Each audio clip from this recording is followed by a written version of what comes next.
оқушылар, бүгінгі көңіл-күйлеріңіз қалай? Жақсы. Сабаққа дайынсыз ба? Дайынбыз. Жақсы, ендеше қазір көшіме және өзіме деген тренинг ойнаймыз. Яғни Жанар, өзіңе не тілейсің және көршіңе не тілейсің? Мен өзіме денсаулық тілеймін, көршіме сәттілік тілеймін. Мен өзіме жақсы көңіл тілеймін, көршіме бүгінгі сабақта жақсы өткізуді тілеймін. Мен өзіме көтерілген көңіл тілеймін, досыма сәттілік тілеймін. Мен бүгінгі сабақта өзіме көтерілген көңіл тілеймін, және көршіме денсаулық. Мен өзіме денсаулық тілеймін, көршіме жақсы көңіл. Жақсы балдар, барлықтарыңызда осындай жақсы көңіл күймен бүгінгі сабағымызға сәттілік тілеймін. Жақсы, орындарыңызға отыра қойыңыздар. Енді балалар, үй тапсырмасын сұрау мақсатында сіздерге лезде сұрақтар қойылады, сол сұрақтарға жауап берсек. Жалпы біз алдыңғы тақырыпта нелермен таныстық? Термодинамика бірінші заңы қандай? Энергияның сақталу заңы, иә? Ішкі энергия дегеніміз не? Ішкі энергия дегеніміз кинетикалық энергия мен потенциалдық энергияның қосындысы. Энтальпия деген алып білуіміз керек. Энтальпия дегеніміз не? Немен белгіленеді? Энтальпия дельта-H белгіленеді. Иә, өлшемі қандай? Жоқ, білмеймін. Өте жақсы. Тағы да, реакция жылдамдығын ұмытқанымыз не? Жалпы реакция жылдамдығы екі түрі бар. Гетерогенді және гомогенді. Яғни олар гетерогенді дегеніміз әртекті реакциялардың болуы, ал гомогенді дегеніміз біртекті реакциялардың. Яғни әртекті деп отқанымыз мысалы сұйық пен газ, иә? Яғни біз оны газ бар екен қашан білеміз? Яғни қосылыс жазған кезде.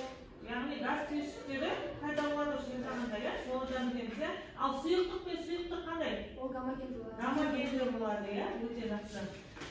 Жақсы балалар, енді келесі біздің осы реакцияның жылдамдығына әрі қарай көтереміз, яғни әсер ететін факторлар.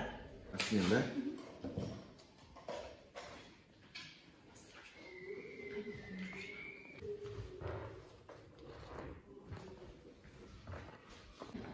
Жалпы химияның реакция жылдамдығына екі түрлі фактор әсер етеді. Оның біріншісі концентрацияның және екіншісі температураның әсері. Бізге берілген ол концентрацияның реакция жылдамдығына әсері. Жалпы температура тұрақты болғанда реакцияның жылдамдығы әрекеттесуші заттар концентрациясының көбейтіндісіне тура пропорционал болып келеді. Химиялық реакция жылдамдығына реагенттер концентрациясының әсері, химиялық кинетикалық негізгі заңы әрекеттесуші массалар заңымен өрнектеледі. Және де бізде көптеген формулалар бар. Оның біріншісі, мысалы Менделеев қалперін теңдеуі, ол бізде ПВ тең болады НРТ деп белгіленеді. Яғни бұл жердегі П бізде қысым, В дегеніміз көлем, Н молекула саны, R бізде радикал және Т дегеніміз температура. Және концентрация бізде С деген әріппен белгіленеді. Яғни оның формуласы бар. Бірінші формуласы С тең болады N бөлінген В. Яғни айтып кеткенде молекула санының көлемге қатынасы болып табылады. Және де екіншісі С тең болады П бөлінген РТ. Бұл жаңағы бастапқы формуладан айналдырып алған формулаға жатады. Яғни бұл жердегі R радикалға жатады. Концентрацияның реакция жылдамдығына әсерін тәжірибелік деректер негізінде норвегиялық ғалымдар Гудбергпен және де Ваге 1867 жылы тұжырымдады. Жақсы, келесі жұптар тыңдап отырмыз ба? Сұрағыңыз бар ма? Жоқ. Түсінікті ма? Түсінікті. Жақсы, онда екі жұпты бағалап жіберейік. Жақсы. Температураның реакция жылдамдығына әсері. Реакция жылдамдығының температураға тәуелділігі Ван-Гог ережесімен анықталады. Температура 10 градусқа көтергенде реакция жылдамдығы 2-4 есе өседі. Ғалымның көзқарасы бойынша химиялық реакцияға әрекеттесетін заттардың жеткілікті энергиясы бар белсенді молекулалар ғана қатысады. Бөлшектердің тиімді соқтығысуының нәтижесінде атомдардың аралық тобы белсенді кешен түзіледі. Мысалға ионсын сезім жатқызуға болады. Реакцияның жүруіне қажетті бастапқы заттарын бөлшектерін белсендіру үшін жұмсалатын ең аз мөлшердегі энергия белсендіру энергиясы деп аталады. Реакция Сонымен қатар жылдамдықтың температураға тәжірибе түрінде анықталған тәуелдігі молекулалардың энергиясы бойынша бөліну заңымен дәлелденеді. Химияның реакция жүру үшін әрекеттесуші заттар молекулалардың соқтығысуымен және де молекулалардың жеткілікті белсенді энергиясының болуымен молекулалар бір-бірімен жылдам әрекеттесу үшін олар тиімді бағытталған болады. Сонда балалар, химия реакция жылдамдығына біздер тек қана бүгін температураның әсері және концентрацияның әсері. Температураны артқан сайын жылдамдық не істейді деп ойлайсыздар? Артаға кемей ме? Өседі, өтеді. Ал жасы жұртты бағалап жүріп түсіндік па, жалпы температура қалай әсер етеді? Иә, түсіндік. Бағалап жұртты. Қалай бағалаймыз? Жалпы бұл жұртты бағалап кететін болсақ, температураның реакция жылдамдығына әсерін өте жақсы түсіндіре білді. Және де мысалдарды келтіре отыра және оның кім ойлап тапқанын сол туралы барлығын айта білді деп ойлаймын. Бұл топқа өте жақсы баға береді. Өте жақсы. Отыра қойыңыздар. Олар енді тағы да білімдерін толықтыру мақсатында температура жоғарылаған сайын реакция жылдамдығы жаңа өздеріңіз айтқандар артады. Көп реакцияда температураны 10 градус арттырғанда химиялық реакция жылдамдығы шамамен қанша есе? 2 есеге дейін өседі екен. Температура жоғары болғанда бөлшектер көбірек энергияға ие болады, олар жылдамырақ қозғалады, басқа бөлшектермен соқтығысу мүмкіндігі көп болады дегенді жаңағы сіздердің алдарыңыздағы суретке байланысты осының алдындағы. Енді қараймыз. Температура химиялық реакция жылдамдығына әсері қалай болады екен? Яғни мына жерде мыс оксиді және күкірт қышқылымен реакция теңдеуі көрсетілген, нәтижесінде мыс сульфаты және су. Енді бұл жерде температура өсіп тұр ма, әлде кеміп тұр ма? Реакция жылдамдығына қалай әсер етеді? Егер температура өскен болса, онда реакция жылдамдығы да артады. Артады, өте дұрыс. Концентрация. Жаңа екінші жұпта қорғап кеткен. Бірінші жұп, ертілген реагенттердің концентрациясы жоғары болған сайын химиялық реакция жылдамдығы артады. Яғни температурада концентрацияда жоғары болса, жылдамдық артады екен.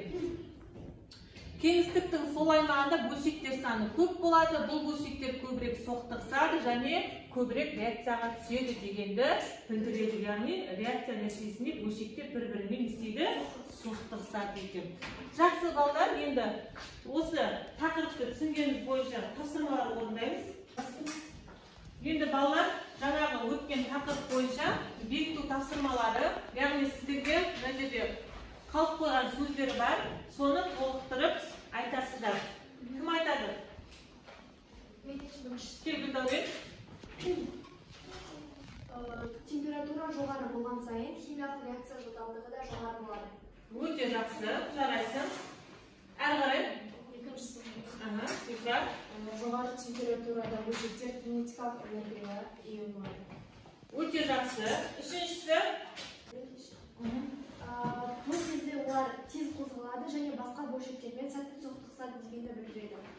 Өте жақсы, яғни бұл химия реакция жылдамдығының температураға әсері. Жақсы, екінші концентрация бойынша ерітілген реагенттің концентрациясы Жоғары болған сайын химиялық реакция жылдамдығы жоғары болады. Өте жақсы.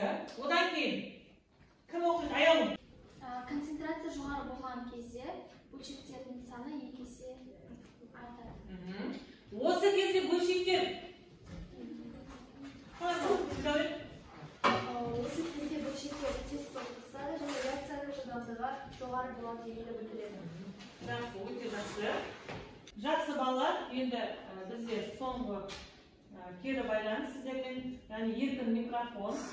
Сіздерге микрофон ұсынылады, яғни өздеріңіздің ойларыңыз болса, түсінбеген жерлеріңіз болса, немесе қандай сөздермен таныстыңыздар, соларды ортаға ойларыңызды жеткізсеңіздер. Кім айтады? Гүлдәурен айтады. Жалпы бүгінгі сабақта біз көптеген нәрселерді үйрене білдік. Яғни біз реакция жылдамдығына әсер ететін факторлар туралы білдік, яғни температура мен концентрация. Олар туралы жақсы мәлімет біле білдік, және де біздер осы реакция жылдамдығына әсер ететін факторлар туралы, оларды кім ойлап тапқаны және тәжірибелік негізде кім қолданғаны туралы, және қай жылы қолданғаны туралы жақсы білдік. Міне бүгінгі сабақтан біз өте жақсы әсер алдық деп айта аламын. Өте жақсы, рахмет. Енді балалар, мына тақтаға қарасаңыздар, ұнады, достарыммен бөлісемін, айтарым бар, есіме сақтадым деген түрген. Енді сіздерге қазір стикерлер таратылады. Осының қайсысына өздері жауаптырасыздар, иә?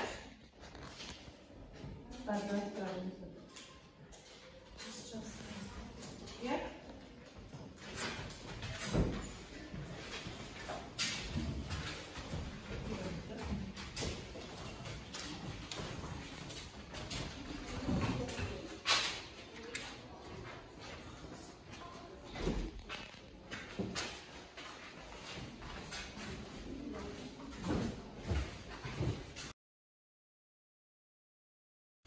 Өте жақсы балалар, осымен бүгінгі біздің сабағымыз аяқталды. Үйге тапсырманы қойып, келесі фактор реакция жылдамдығына қалай әсер етеді? Концентрацияны арттыру, қатты реагентті ұсақтау, температураны төмендету, яғни осы факторлар жүзінде реакция жылдамдығы қалай өзгереді? Сол бойынша қатысып келешілген. Түсінікті ма? Сабаққа қатысқандарыңызға рахмет. Сау болыңыздар.